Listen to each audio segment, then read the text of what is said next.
Well, Harvest Home Ministries began actually probably with a call from God to Judy Blakeney.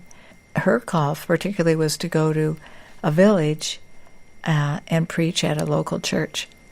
And there she discovered the plight of children absolutely in Africa.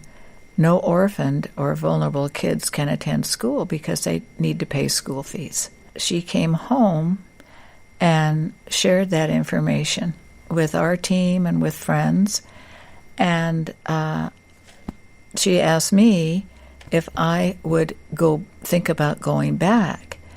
So I went with her in 2006, and that is when my heart was impacted with probably 70 children that he had, and I just, in my heart, really wanted to try and help them. I wasn't sure what God wanted of us.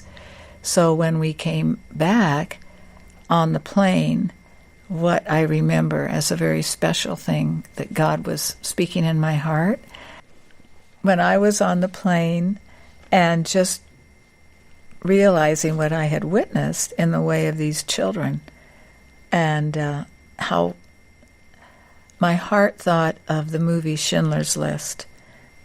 But it was like God's love compelling me through this scene. I felt it was like it just came on me to do the same thing with these kids that Schindler did with the Jews.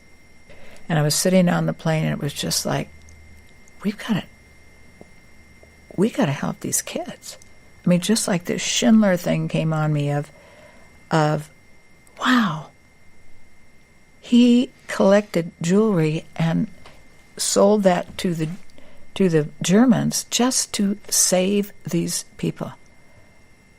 And in desperation, here's the part that I remember her sharing.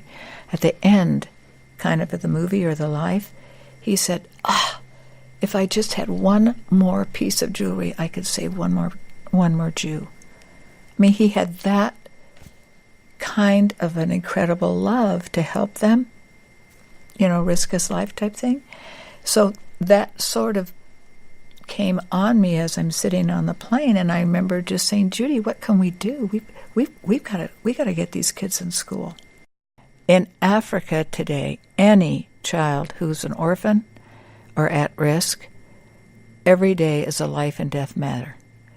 And we began making the need known, and so we sent a certain amount of money that we had gained from people and just said, put as many kids in school as you can.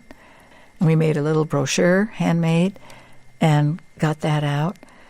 And that then multiplied.